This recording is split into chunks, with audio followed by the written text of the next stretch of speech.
আসসালামু আলাইকুম everyone, আনাভিয়াস daily কুকিংয়ে আপনাদের স্বাগত। আজ কিন্তু আমি মজার একটা রেসিপি নিয়ে হাজির হয়েছি, রুই মাছের মাথা দিয়ে পুঁই শাক আলুর চচ্চড়ি। তো চলুন আমরা রান্নায় চলে যাই। রুই মাছের মাথাটাকে আমি এখানে ভালোভাবে ধুয়ে রেখেছি, আর এখানে আমি ছোট সাইজের যে আলুগুলো সেগুলো এভাবে কুচি করে কেটে নিয়েছি। আর এই পুঁই শাকগুলো কিন্তু আমি ছাদে লাগিয়েছিলাম, সেই পুঁই শাকগুলোই আমি এখানে নিয়ে নিয়েছি। চুলা একটা কড়াই বসিয়ে দিয়েছি, কড়াইটা গরম হয়ে গেলে কড়াইয়ের মধ্যে তেল দিয়ে দিয়েছি। তেলটা গরম হয়ে গেলে এখন আমি এর মধ্যে পেঁয়াজ আর মরিচটাকে হালকা করে বেটে নিয়েছি, সেগুলো তেলের মধ্যে দিয়ে দিচ্ছি, দিয়ে একটু ভেজে নিচ্ছি।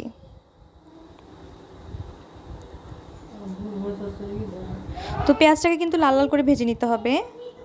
লাল লাল ভাজা হয়ে গেলে এর মধ্যে আমি আদা বাটা, রসুন বাটা এগুলো পরিমাণ মতো দিয়ে আবারও একটু ভেজে নিব।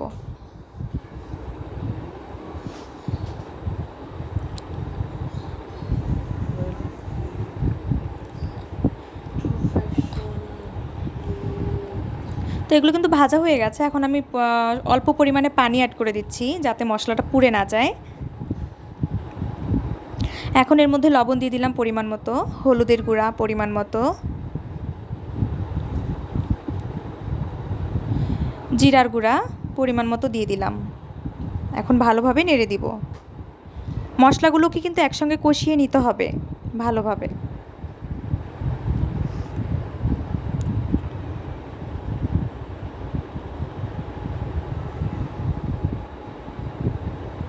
দেখতেই পাচ্ছেন মশলাগুলো থেকে তেল ভেসে উঠেছে, আমি আরেকটু কষিয়ে নিচ্ছি।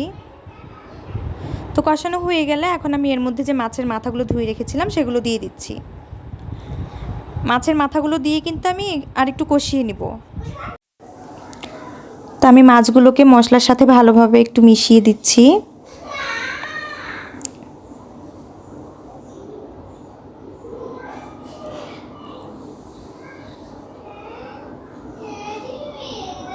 একটু নেড়ে চেড়ে ভালোভাবে মিশিয়ে দিয়ে এখন আমি এর মধ্যে সামান্য পরিমাণে পানি অ্যাড করে দিব। পানিটা দিয়ে মাছটাকে আরেকটু কষিয়ে নিব। তো পানিটা দেওয়া হয়ে গেলে আমি কিন্তু এখন একটু ঢেকে দিব।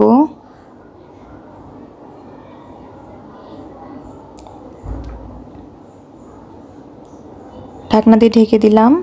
এখন উঠিয়ে মাছের মাথাটাকে নেড়ে দিচ্ছি।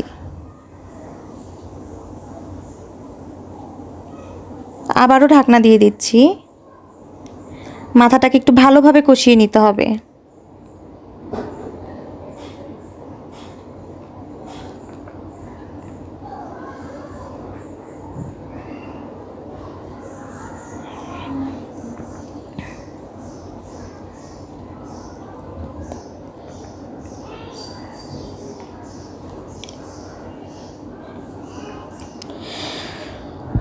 দেখতেই পাচ্ছেন মাথাটাকে কিন্তু আমি ভালোভাবে কষিয়ে নিয়েছি। এখন আমি এর মধ্যে সেই কেটে রাখা আলুগুলোকে অ্যাড করে দিচ্ছি। আলুগুলো দিয়ে সেই মাথাটা দিয়ে আরেকটু আমি কষিয়ে নিব।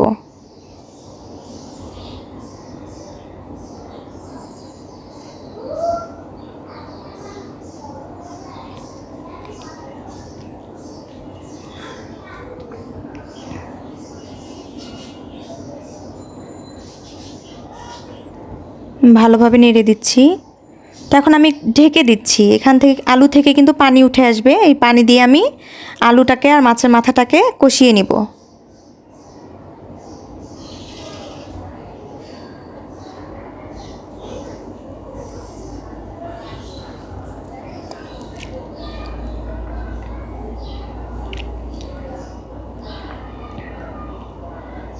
তো আলুটা কষানো হয়ে গেছে, এখন আমি এর মধ্যে সেই পুঁই শাকটাকে অ্যাড করে দিব। পুঁই শাকের পাতাগুলো কিন্তু ছোট ছোট, এর জন্য আমি আর কাটিনি।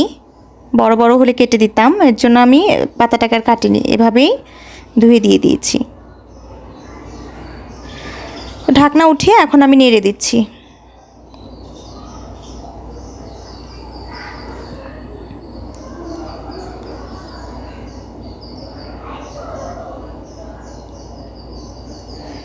তো ভালোভাবে নেড়ে দিয়ে এখন এর মধ্যে পানি অ্যাড করে দিচ্ছি। যেহেতু এটা চচ্চড়ি করব, খুব বেশি পরিমাণে পানি দিব না, যাতে সবজিগুলো সেদ্ধ হয় সেই পরিমাণে একটু পানি দিব। তো পানি দিয়ে নেড়ে ঢাকনা দিয়ে দিব।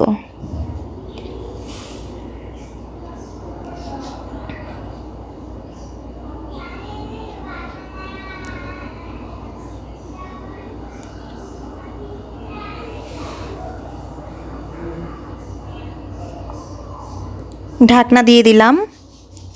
এখন ঢাকনা উঠিয়ে নেড়ে দিব।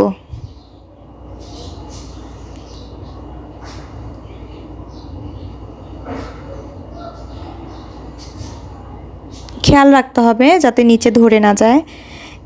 এই পর্যায়ে জালটা কিন্তু একটু মিডিয়ামে থাকবে, বেশি হাই থাকবে না, মিডিয়ামে রেখে কিন্তু আমি রান্নাটা করছি। তো পানিটা কিন্তু প্রায় শুকিয়ে এসেছে। এই পর্যায়ে আমি চুলার আঁচটাকে লোতে করে দিব। লোতে করে দিয়ে আমি এটা নাড়াচাড়া করব।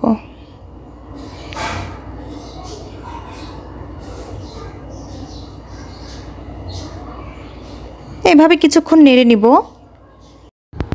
তো এই তো আমাদের সেই চচ্চড়িটা কিন্তু প্রায় রেডি।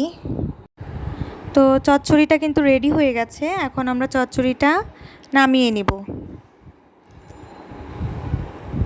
তো ভিউয়ার্স, দেখতেই পাচ্ছেন রুই মাছের মাথা দিয়ে পুঁইশাক আলুর চচ্চড়িটা কিন্তু দেখতে অসাধারণ, খেতেও কিন্তু অসাধারণ। আপনারাও কিন্তু এভাবে ট্রাই করতে পারেন। তো আজকের এই রেসিপিটা আপনাদের কার কাছে কেমন লাগলো আমাকে কিন্তু অবশ্যই কমেন্টসে জানাবেন, এবং আমার ভিডিওতে একটা লাইক এবং চ্যানেলে একটা সাবস্ক্রাইব করে আমার সাথেই থাকবেন। ধন্যবাদ।